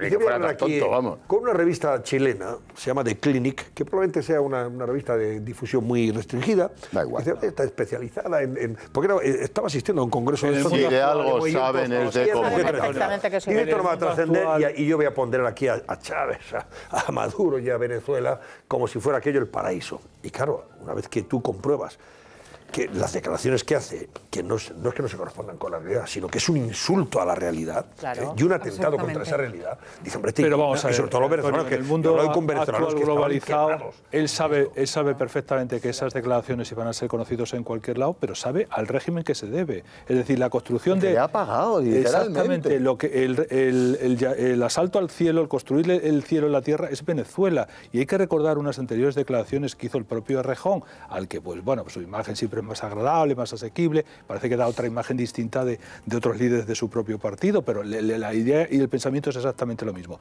Recordar cómo justificaba las colas que se formaban por desabastecimiento en la propia Venezuela. Y como había tanto, dice, pues la gente tenía mucho dinero para comprar. Como había mucho nivel de consumo, por eso se formaban las colas. Claro, había mucha demanda y mucho consumo. En establecimientos, en tiendas de estanterías vacías. Esa es la propia realidad. Y lo peor de todo, nos lo ha contado Ángel muy bien, te he escrito todo esto, es que estamos hablando de un país rico que tiene de todo. Y en lo que no hay de nada, precisamente por el fracaso de las instituciones y la destrucción que ha hecho en el propio país. Ese es el drama de Venezuela. Venezuela tiene de todo y, sin embargo, no hay de nada. Mira, nosotros llegamos a esa frontera, a ese puente. El puente está partido en dos, República de Venezuela, República de Colombia. Y vamos escoltados por la policía colombiana, porque lo que te cruza ahí enfrente era una cosa. Y cuando llegamos justo en la valla, donde ya pone el cartel República Bolivariana de Venezuela, los militares y policías que estaban, los guardias de frontera venezolanos, desde el otro lado de la valla, que es como a esta distancia, estamos a medio metro, nos decían literalmente, oiga, nos oían por el acento y la pinta, éramos españoles, oiga, que aquí también pasamos hambre. Al obispo de Cúcuta, que cruzaba la frontera con furgonetas y con ayuda humanitaria para la parroquia correspondiente en la provincia o el departamento del otro lado. Aquí, ¿no? No, a ver si nos puede dejar, no. o nos dejas o no pasas. O no pasas. Sí. Entonces, el obispo o el cura, el parroquiano correspondiente, cogía un cajón, metía 2 pollos, 4 tomates y lo dejaba en el puesto fronterizo para los guardias de frontera venezolanos que ese día comieran. Para que venga este a decirnos que se come 3 veces al día. Yo la pregunta que creo que este hombre, Rejón, que no es una persona ignorante, que no es una persona que no haya leído, que no es una persona... Seguro. La pregunta es, ¿qué le deben al régimen de Maduro? ¿Dinero? Hombre, pues Pero que, no solamente pasta, o sea, tiene que ser algo más que pasta, tiene que ser un tentáculo del régimen. No es racional. Es decir, no puedes decir que esta gente come 3 veces al día. No dinero, sino a lo mejor cosas... Oye, no sé, me atrevo a... Igual son cosas inconfesables, porque los tienen grabados, los tienen yo, que sé, cualquiera sabe, ya, no sé. Claro, pero la pregunta es ¿por qué ahora, no? Porque justo ahora es cuando... Porque sorprende, efectivamente. Efectivamente, es que sorprende, en el no tiene momento, sentido. las imágenes, de hecho, yo creo que incluso Pablo Iglesias ha intentado últimamente desmarcarse más de ese discurso, por lo menos no abordarlo. Y sin embargo, Rejón, justo ahora... A mí lo que me sorprende es el momento. Bueno, ¿no? que tomen nota los electores de la Comunidad de Madrid, que le van a tener de candidato por parte de Podemos, ¿no? Si les interesa que les gobierne una persona que piensa y miente de esta manera sobre un régimen dictatorial que ha empobrecido y ha arruinado a todo un país. Mira, yo recuerdo ya termino. Parece que estoy contando historias. No, está muy bien, además que esto hay que ponerlo en valor, hombre, y que la gente lo ilustras muy bien. Yo recuerdo un Richard, un ingeniero de la General Motors en Venezuela. Creo que trabajaba en Valencia, ciudad de Valencia, Venezuela. Recuerdo cómo era un homeless en el Parque Santander. Era literalmente un mendigo en el Parque Santander de Cúcuta. Y recuerdo cómo se me echó a llorar. Era un tío que podía ser mi padre. Cómo se me echó a llorar, literalmente como un bebé, porque a su madre no le había podido conseguir, unos meses antes de huir, una pastilla para la tensión. Y al no tomar el tratamiento para la tensión, víctima de la enfermedad crónica de la señora, directamente murió, como nos podía pasar a cualquiera que no tomáramos nuestra medicación. Y como el tío te lo contaba.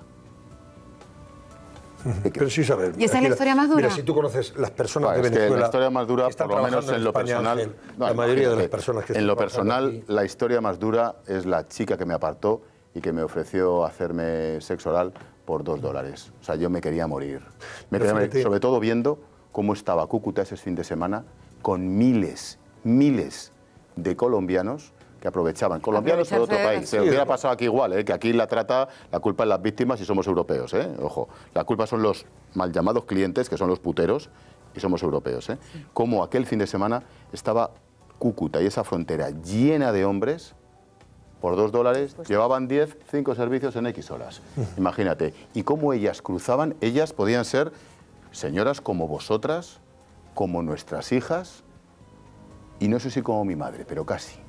Ojo, había de todo tipo de mujeres, de todas las edades. Como con esos $2, 4, 6, 8, en función de los servicios, te compraban un paquete de arroz, jabón para lavar a los niños, o unos frijoles, y volvían a casa. Tremendo. Bueno, pues nada, a ver si estas cosas le llegan al señor Errejón, por si acaso... No tiene huevos, tiene posibilidad de enmendar la plana. No tiene huevos para irse al puente Simón Bolívar a decir lo mismo. Que comen 3 comidas. A lo mejor lo corren a gorrazos, me temo. No, él visita el Palacio Presidencial. Él es más del Palacio Presidencial. No, es de lo de Maduro, las imágenes de Maduro insultantes y... Él se va con Maduro comiendo a carne. comer al restaurante de Turquía. Del señor que hace la cobra. De buena carne. Es un restaurante, por visto, carísimo de Estambul, ¿no? Claro. Ahí está el tío por ahí, y luego es un veguero de 50 o $60 o 60 euros. Sí, pero hay una cosa que ha apuntado Vicente que me parece también importante, porque en el caso de Podemos sabemos sus relaciones directas con el régimen, su dependencia, la financiación que han recibido, cómo han intentado trasladar a Europa el sistema bolivariano, todo eso justifica. Pero también hay una ceguera muy voluntaria por parte de ciertos sectores de la izquierda de no querer ver esto, y no es nada nuevo. ¿Por el gobierno? Por ejemplo, empezando por el señor Zapatero. Una anécdota que se cuenta mucho más lejos. De un gran intelectual como es Bernard Shaw. Es decir, que estuvo en la URSS de las grandes hambrunas y sin embargo él siempre manifestó que donde mejor se vivía, durante abundaba la sobreabundancia, era la propia URSS. Y sin embargo, trasladó a todo Occidente esa idea e instalarse la mentira de justificar por su propio sectarismo la irrealidad en la que está denotando. Y eso contribuye muchas veces. Y bueno, tenemos el papel, a mi juicio, bastante patético que está haciendo el expresidente Zapatero, justificando el régimen, justificando toda esa situación. Es peor que patético. Bueno, el drama de estas personas, como ha descrito Ángel, y del que sobre todo yo creo que los medios de comunicación y todos tenemos una obligación moral de denunciar esta situación de gente que se está muriendo literalmente. Sí, sí. Ángel, muchísimas gracias. Venga, hasta mañana. Hasta mañana, pues. Hasta mañana a las 7 de la tarde en la linterna de COPE. Irene Sanz, cuéntanos, porque ya tenemos las conclusiones de la Fiscalía a propósito del juicio de los ERE, y esas conclusiones son muy contundentes, muy duras contra los expresidentes Chávez y Griñán. Sí, han pasado 11 meses desde el comienzo del juicio de los ERE y ahora conocemos las conclusiones de la Fiscalía sobre el papel concreto de Chávez y Griñán. ¿Conocían el funcionamiento de ese sistema de concesión de ayudas? Bueno, pues según el fiscal, el cambio que originó el sistema de los ERE exigió la decisión aprobatoria de Manuel Chávez. Para que lo entiendan en casa, que dan por hecho que lo aprobó. El fiscal da por hecho que Chávez aprobó. Además, era perfecto conocedor, según ese informe, de que se suprimía la fiscalización previa. Es lo que dice el informe del fiscal. Y sobre José Antonio Griñán, cree que como consejero de Hacienda pudo y debió parar este sistema de ayudas. Vamos a ver por qué piensa esto la Fiscalía. La Fiscalía considera que está plenamente acreditado que era el destinatario de los informes de la intervención. Hablamos de unos documentos en los que se alertaba de que la Dirección General de Trabajo estaba dando ayudas al margen de la ley. Recordemos que la Fiscalía Anticorrupción pide 10 años de inhabilitación para Manuel Chávez y para Griñán 6 años de cárcel y 30 de inhabilitación por prevaricación y malversación. En el caso de Chávez, por prevaricación. Antonio.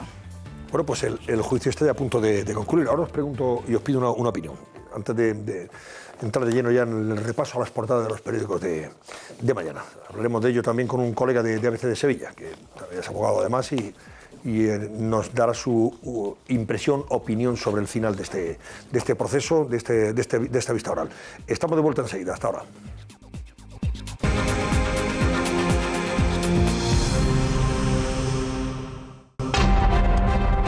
El Cascabel les trae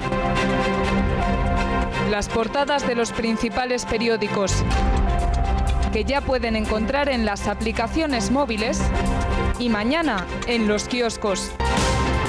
Comentamos las portadas a continuación. Antes de comentar esas portadas, voy a saludar a Antonio R. Vega, que es periodista de ABC Sevilla y ha seguido el juicio de los ERE, está siguiendo el juicio de los ERE, y quiero que me dé su opinión porque las conclusiones de la Fiscalía, el escrito de conclusiones de la Fiscalía es contundente y muy duro contra Chávez y Griñán.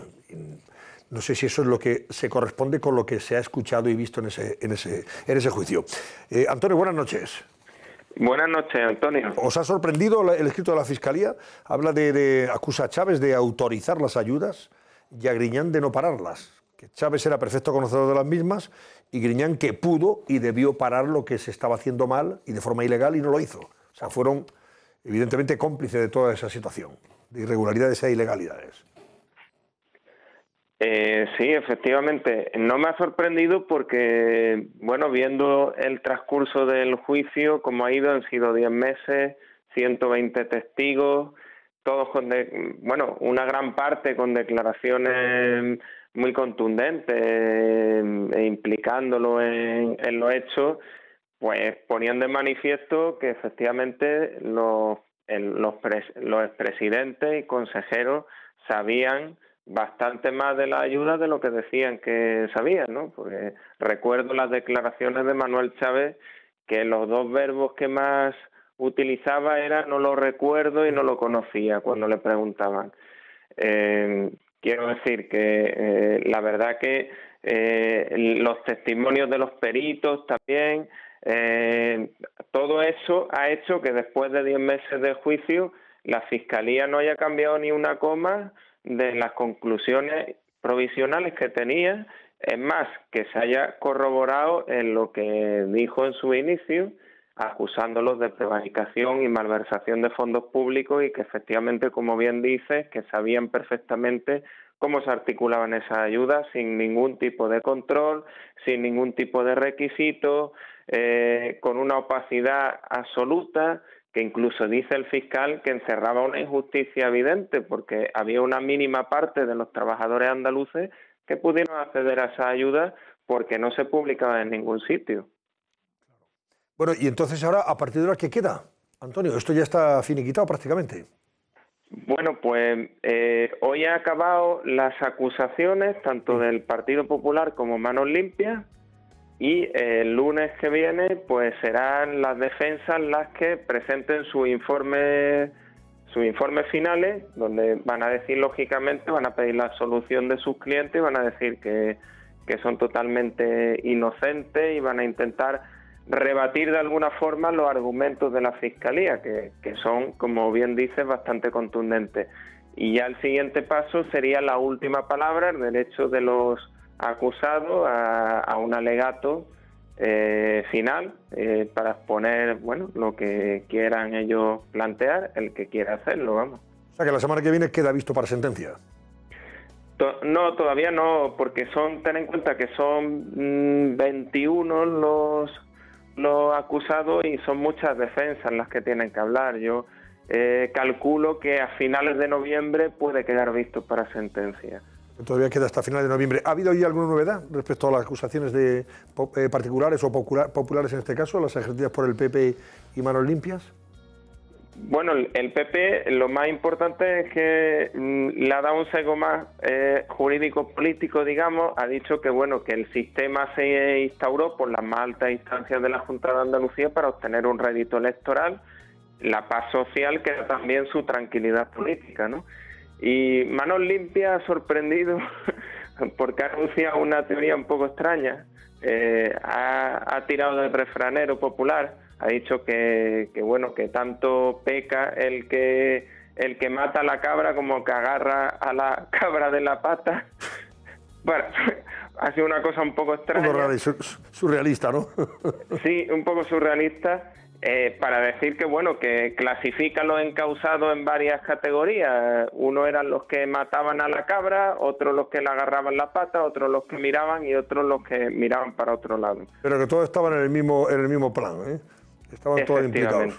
Claro, efectivamente, porque lo que sí tienen claro todas las acusaciones que es imposible que no supieran nada, que no se enteraran de nada, un poco la coartada de la ignorancia que han aducido los principales jefes y consejeros políticos de la Junta de Andalucía. Antonio Rebeca, gracias, hombre, y un abrazo. Gracias, buenas noches, Antonio. Muchas gracias. Oye, y muchas gracias por tratar este tema que no todas las cadenas lo tratan con la asiduidad que deberían, ¿no? Que es un tema importante. Y sobre todo informar cuando se produce la noticia, y realmente estos 2 días ha habido noticias en la medida en que ese informe de la Fiscalía, el escrito de conclusiones definitivas de la Fiscalía, pues ha sido bastante contundente, ¿no? Y bastante duro. Entonces, qué menos que por lo menos hacernos eco de lo que ha decidido la Fiscalía finalmente, ¿no? Antes de que el juicio quede visto para sentencia. Estupendo, pues muchísimas gracias, porque ya te digo que no es normal que estén sentados 21 altos cargos de la Junta de Andalucía. Eso sería impensable hace años, y me parece que el juicio es bastante importante. En ABC siempre le damos espacio y agradezco que le deis espacio también, porque me parece que es importante. Gracias, Antonio, un abrazo. Gracias, hasta ahora. Y en el mundo también, que en honor a la justicia y a la verdad, ¿no? No, porque Paco está aquí, nosotros, es verdad que también el mundo le ha dedicado mucho, igual que ABC de Sevilla, le está dedicando nosotros atención periodística como debe ser. Descubrimos lo que fueron los SERE, es decir, a la raíz de Mercasevilla vimos que era una estructura montada desde la presidencia de la Junta, que es lo que está poniendo en manifiesto, puso de manifiesto la instrucción de la jueza Laya, y ahora vuelve a ratificarse en sus conclusiones definitivas la propia Fiscalía. Es un sistema de corrupción institucionalizada desde la cúpula de la Junta. No en vano son 21 altos cargos de la Junta, entre ellos algunos exministros y 2 expresidentes del Partido Socialista. Y bueno, estamos hablando de, no es moco de pavo, de 840 millones de euros, en el cuales se han defraudado para mantener una estructura absolutamente clientelar y destinados a los ERES, en los cuales pues se colocaba gente del propio Partido Socialista, de los que se beneficiaban, o digamos próximos al mismo, de empresas en las que nunca habían ido en ningún momento. Por tanto, es un tema mayor al que han seguido otros que vendrán en el futuro, como son los fraudes de otros los cursos de formación, lo que estamos asistiendo de otras famosa FACE, ¿no? La se gastaban el dinero en prostíbulos. Por tanto, es un tema de primer nivel que, sin embargo, no está teniendo la repercusión nacional que sí tienen otros casos. Porque no es el Partido Popular. Antonio no acierta con las siglas. Antonio, que es un gran periodista y muy conocedor de este caso, ha escrito mucho y desde luego ha desvelado muchas informaciones. Él ponía el dedo en la llaga sobre la asimetría con la que se observan y se enjuician estos casos de corrupción. Si tú vas al imaginario popular y preguntas a la gente de la calle, probablemente te hablará del caso Púnica, del Gürtel, de todo lo que concierne al Partido Popular. Y efectivamente Valencia, un caso tan escandaloso como este, pero de los parados. Hoy, si te lees el escrito de la acusación de la Fiscalía Anticorrupción, es demoledor, es demoledor. Habla de vulneración obscena de la legalidad, de cómo los expresidentes conocían perfectamente lo que se hacía, que se había grosera. Sí, que se había eliminado, incluso la fiscalización previa y se había sustituido por unas transferencias de financiación que, claro, estaban completamente opacas a la Fiscalía y a lo que era la intervención. Bueno, los interventores han declarado en este juicio y han dicho que evidentemente los expresidentes miraron para otro lado, que había documentos y había informes que alertaban de que se estaban saltando todos los controles y ningún expresidente, ninguno de los consejeros que están siendo enjuiciados, la exministra Magdalena Álvarez también enjuiciada y hoy también en la Fiscalía ponía el dedo en la llaga sobre ella, cómo miró para otro lado, cómo se hizo la no conocedora de lo que estaba pasando. Quiero decir que ahí van a pasar casi toda una época, ¿no?, del Partido Socialista andaluz y del régimen andaluz que ha estado gobernando durante 30 años por las urnas a primeros de diciembre, y creo que está bien que lo sepa la ciudadanía, que evidentemente se han traspasado todos los límites y no ha habido el mismo reproche ni mediático, ni social, ni político que en otros casos que han concernido al Partido Popular. De hecho, el que se pida 6 años de prisión a José Antonio Griñán, a diferencia de la inhabilitación que se solicita para el expresidente de la Junta, Manuel Chaves, es porque él, como consejero de Hacienda, recibía los informes y las advertencias de la intervención de la Junta, en la que se hacía responsable, se le ponía en conocimiento lo que estaba produciéndose. Y otra circunstancia, además, que él era el que financiaba ese fondo de reptiles, porque eran fondos sometidos a ningún tipo de control, que permitía el uso discrecional de estos 800 y pico millones de euros. Sí, no, yo solamente defiendo la presunción de inocencia de esos dos presidentes, pero a mí lo que sí me escandaliza es que esos 840 millones de euros de los ERE no hayan servido para crear riqueza. Es decir, los niveles de riqueza siguen siendo igual de bajos, y ese dinero que podía haber sido invertido en I+D, podía haber sido invertido en creación de empresas o en fomentar pues que la gente pueda crear sus pequeños negocios, como ha dicho el periodista de ABC, se ha invertido en la paz social. Eso significa en pagar a la gente para que no proteste.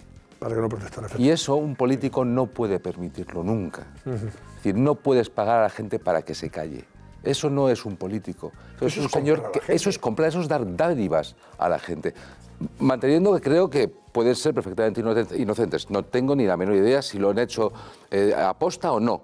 Pero lo que sí que está claro que ese dinero que venía de Europa y que tenía que haber sido invertido en crear riqueza, no lo ha sido. Es que fue un proceso de 10 años. Oye, voy a pedirle a Laura Gómez que nos diga cómo está ahora mismo el barómetro antes de empezar a leerles las portadas de los diarios y comentar algunas de las noticias. Por supuesto que sí.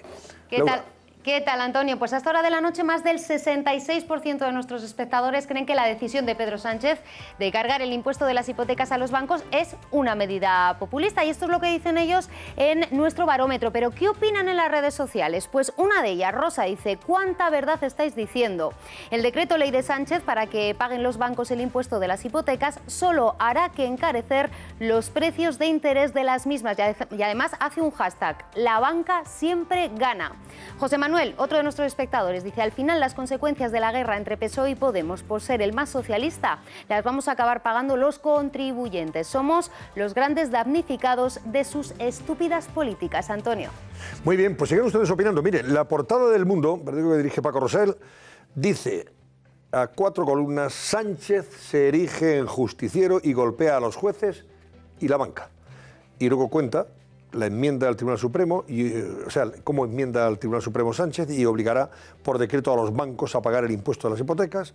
Susana Díaz y Echenique dispararon el coste del tributo de este impuesto para los clientes en Andalucía y Aragón, cosa que hemos comentado anteriormente. Claro, por un lado te están diciendo: no, si esto los bancos, no. Este es un impuesto que cobran las comunidades autónomas. Y allí donde gobiernan Susana Díaz, por ejemplo, en el caso de Andalucía, y Echenique, que gobierna conjuntamente con el Partido Socialista en Aragón, Podemos, pues ellos son los que apoyaron que subiera el impuesto, que se encareciera ese impuesto. En el caso de Echenique y Aragón, hasta un 50%, es más. Y el que está jaleando para la manifestación. Y acusando poco menos a los jueces de haber prevaricado. Vamos. Y de haber, ojo, y algo más grave, de ser unos corruptos. Es de locos. Está sugiriendo que son unos corruptos, porque dice que, claro, estos 15 que votaron a favor de que paguen los clientes la hipoteca, dice que, claro, que compraron acciones de los bancos para luego, como iban a subir las acciones al día siguiente, llevarse el dinero. Eso es lo que sugieren en Twitter. Cherique, yo lo que me extraña es que no haya un juez que no le haya metido ya un paquete. Que no se haya querellado, porque es que me parece tan serio. Pero ya sabes, el objetivo es deslegitimar a la justicia, el sistema y llevarse por delante el Estado de Derecho, ¿no? Ese es el único objetivo de Podemos. Y claro, está contando con un cómplice como el Partido Socialista y el señor Sánchez, que le está poniendo fácil las cosas, ¿no? Un cómplice como y acusa también a la banca de haber comprado al Tribunal Supremo, esa es otra, ¿eh? O sea, no solamente acusa a los jueces de haber comprado acciones a su vez para luego ganar dinero haciendo una sentencia prevaricadora, sino que además acusa a los bancos de haber comprado al Supremo. Es tremendo lo de Echenique. Es de locos. Bueno, cosas que ya no sé. Nuestra capacidad de asombro yo creo que ya dejó de tener límites, ¿no? Hacía mucho tiempo, ya estamos acostumbrándonos, desgraciadamente. Ese es otro problema. Bueno, dice también El Mundo que hay inquietud en el Tribunal Supremo, nos hemos metido solitos en el lío. Es verdad que esto es más allá de todo lo que estamos comentando desde el punto de vista político. Es verdad que el papelón del Supremo, pues de su sala tercera concretamente, la que entiende de estos temas, los temas que se refieren al contencioso administrativo, ¿no? Pues hombre, pues evidentemente lo han hecho muy mal, lo han hecho fatal, y están pagando las consecuencias todos. Bueno, también habla el Mundo de Cospedal, que ha dejado hoy el escaño, abandona la política, Mariano de Cospedal, o por lo menos deja el escaño, y después de haber dejado la dirección del partido también. Y en una carta dice que fue un error por su parte pedir a su marido ayudar al PP, a propósito de esas grabaciones con Villarejo. Bueno, pues... A su marido, Villarejo no. Claro, el problema de esto es que... hombre, el problema es que de esto es que Cospedal se marcha, pero la señora Delgado continúa en el Ministerio de Justicia. Bueno, yo creo que lo que ha hecho hoy María Dolores de Cospedal lo tenía que haber hecho hace unos días, cuando dimitió como miembro de la Junta Directiva del Partido Popular, tenía que haber dejado su escaño. Dimisión en diferido no tenía mucho sentido, y ella se ha dado cuenta de lo mismo y ha dicho, vamos a poner punto y final.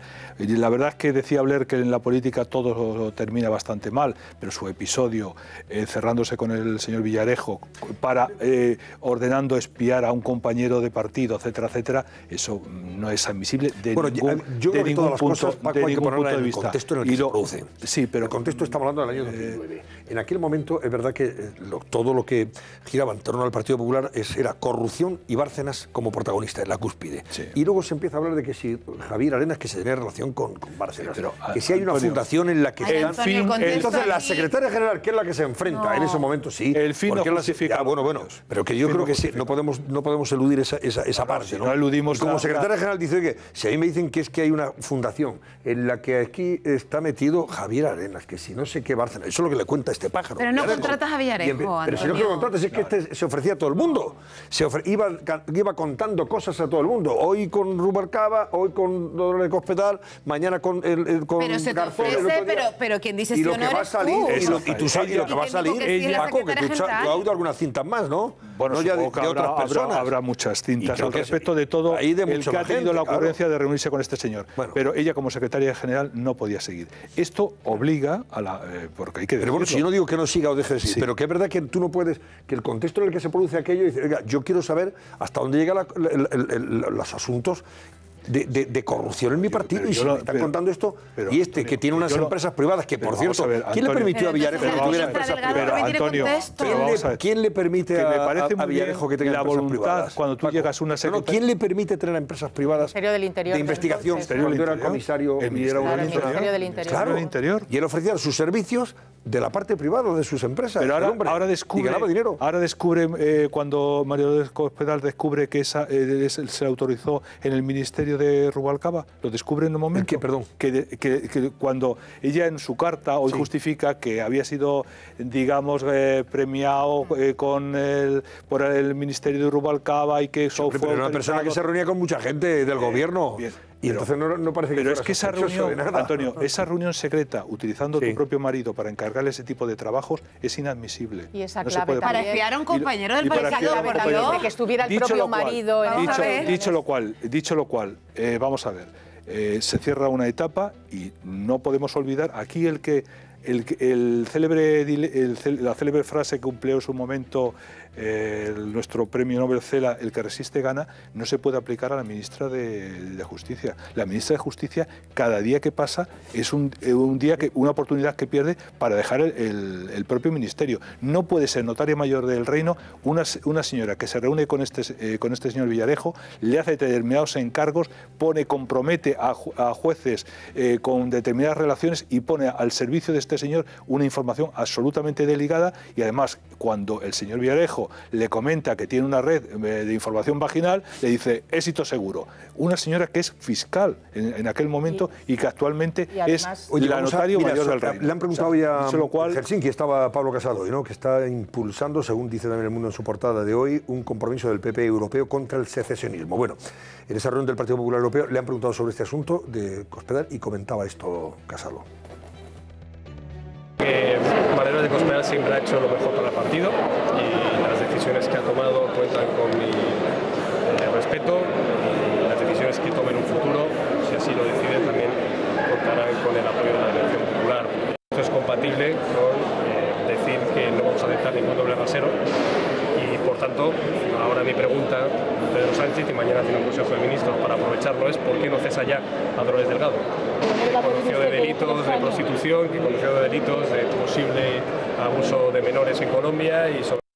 Está diciendo, estaba poniendo, es que no se escuchaba, ¿eh? Yo no lo estaba diciendo por qué... la pregunta a Pedro Sánchez, y que creo que es una pregunta muy pertinente, efectivamente, porque la ministra de Justicia no da un paso adelante, entre otras cosas, por lo que ha dicho Paco, por lo que se habló con Villarejo, y además es muy curioso cuando escuchas a la actual ministra decir que ella lo que era fiscal, como si fuera, no sé, carpintera. No, es que ser fiscal es ser miembro del Ministerio Público, una persona que tiene que defender la legalidad, y que escuchó en esa conversación cómo se cometían delitos, cómo este señor le ponía en limpio una situación absolutamente impresentable en una democracia, y ella no hizo absolutamente nada. Aplaudió. Entonces, de que era fiscal, yo creo que eso, más que un eximente, lo que es un agravante en ese caso. Yo estoy hoy de preguntas. ¿Quién está filtrando estas grabaciones conforme sus propios deseos? Tú lo quieres saber todo. No, vamos a ver, pero es que es un tema muy grave. Es alguien que está chantajeando al Estado.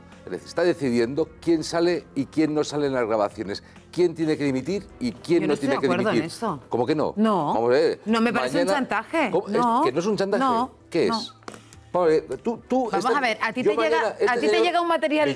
Villarejo, que es malo, es de los malos, tiene grabado a toda la clase política. Eso no lo duda nadie. Y hay alguien que decide, mira, me voy a cargar hoy a este. Y saca la grabación y al día siguiente está destituido. Esto, yo no tengo unas pruebas, pero es por pura lógica. Alguien está dirigiendo, está chantajeando al Estado. Mañana, si tú estás grabado, puedes salir en la Moncloa.com y se acabó tu carrera política. Es que es muy grave. Es que no son medios, digamos, tradicionales, medios donde hay una comprobación, donde hay una buena fe por parte de los medios. Esto es una página web, la Moncloa.com, que decide y lanza... pero seamos serios, ¿alguien conocía la Moncloa.com? No, pero lo que pone de manifiesto es determinadas complicidades que se han mantenido durante mucho tiempo, determinadas tolerancias que se han registrado desde el Ministerio del Interior con determinadas actitudes en base a pedirle favores que no debían pedirse y ahora estos pasan factura. Pero bueno, oye, venga, pues voy a seguir avanzando. Que pues si no es evidente que pasa factura a alguien que está ahora mismo en prisión y está sometiendo un chantaje como es. Estamos, y él mismo está quedando fatal, él mismo, yo creo que esto no le beneficia nada, Paco. Bueno, él está forzando. Yo creo que precisamente ayer en todo caso será un desahogo porque a ninguno de los que señala pueden hacer nada por él.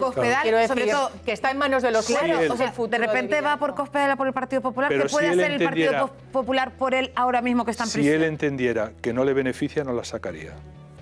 Otra cosa es que su estrategia sea errada. Desde luego, porque pues tierra de la vaga, efectivamente. Yo estoy en la cárcel, pues tierra yo creo que se están filtrando desde el... A Cospedal no le iba a hacer ningún favor. Y la ministra de Justicia, pues no sé, en estas circunstancias me temo que... Los que van a decidir sobre su futuro no son los que están por el momento en las grabaciones. Por el momento. Ahora, que va a ir varias elecciones. Tú imagínate que mañana en las elecciones de Andalucía sale una grabación, pues no sé, de Susana Díaz, o de Juanma Moreno, pues se acabaron las elecciones. Sí. No te quepa la menor duda. Oye, completo la portada del Mundo. Foto también para, hombre, dos amigos de España. Estos son dos acreditados amigos de España, Puigdemont y Otegi. Puigdemont y Otegi se conjuran en Waterloo contra España. Esa es la foto, para que vean ustedes. Iba a decir no sé qué se juntan, bueno, pues ya sé, completen ustedes la frase. Y también Trump, portada, Trump, declaraciones después de las elecciones del martes, si los demócratas me investigan, Estados Unidos se paralizará, es lo que ha dicho hoy, a cuenta de esos resultados que han permitido que se renueve, que el Senado tenga mayoría absoluta, el Partido Republicano siga con mayoría absoluta en el Senado y la Cámara de Representantes, o sea, el Congreso, tenga ahora mayoría ya el Partido Demócrata. Hay un equilibrio más de poder que antes no había. Volvemos en 20 segundos. Venga, y seguimos repasando las portadas. Por favor, no se vayan. Déjame ver la foto.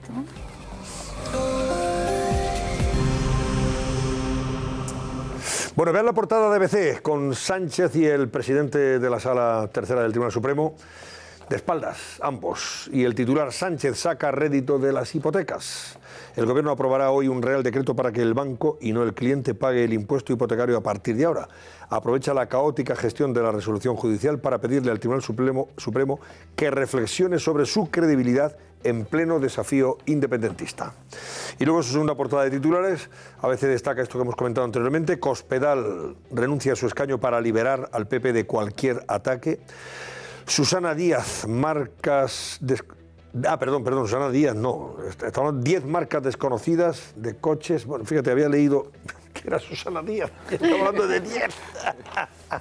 A esta hora de la noche ya, en fin, confundimos. Bueno, pues hablamos de coches de superlujo Made in Spain. También tiene su interés, que sepan ustedes que en España se hacen coches de superlujo, fabricados en España. No crean ustedes que hay que ir a Italia o a Alemania para comprarlos y verlos. Bueno, Trump solo negociará si no le investigan, es lo que ha dicho hoy. Las elecciones legislativas de Estados Unidos ahondan la división entre republicanos y demócratas. Y luego el Senado, esto que hemos comentado anteriormente, el Senado que va a investigar la tesis de Pedro Sánchez pese a la oposición del PSOE y que el presidente del Gobierno estará obligado a acudir. Hombre, y esta es una noticia, fíjense ustedes, dos noticias muy interesantes. Por un lado tenemos que la mezquita de Córdoba deja nada más y nada menos que 407 millones de euros en la economía cordobesa cada año. Claro, es mucha... Lo que supone la cantidad de visitantes extranjeros y nacionales que recalan en Córdoba con el atractivo de la mezquita, lógicamente. Y que ha salido de la cárcel, esta también es una buena noticia, Asia Bibi, la cristiana pakistaní absuelta del delito de blasfemia y que seguía todavía encarcelada a pesar de haber quedado absuelta. Y el Real Madrid, que se ha reencontrado con el gol y ha allanado su camino europeo. Le ha marcado 5 goles al Victoria Pilsen, a ese peligroso equipo checo, ¿no? Peligrosísimo.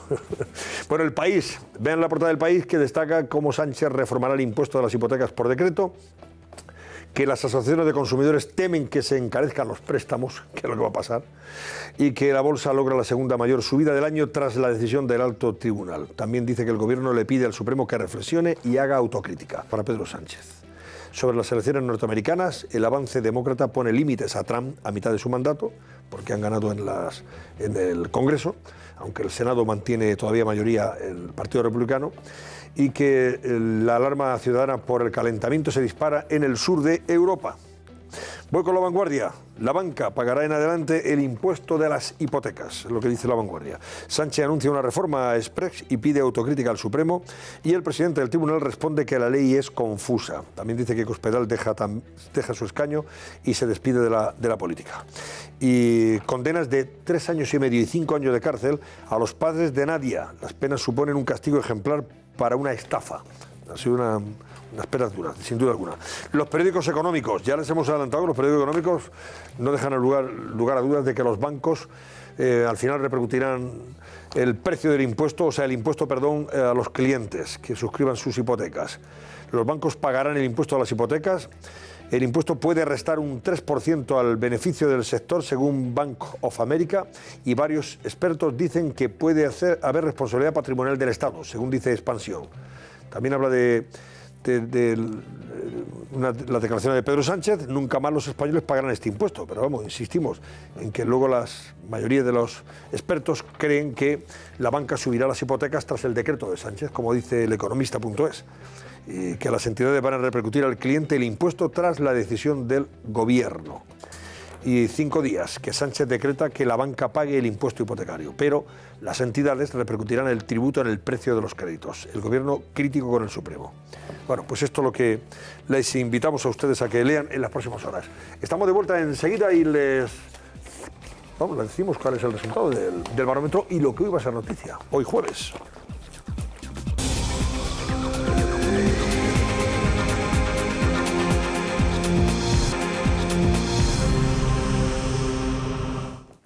Susana Ollero, ¿qué va a ser noticia hoy jueves?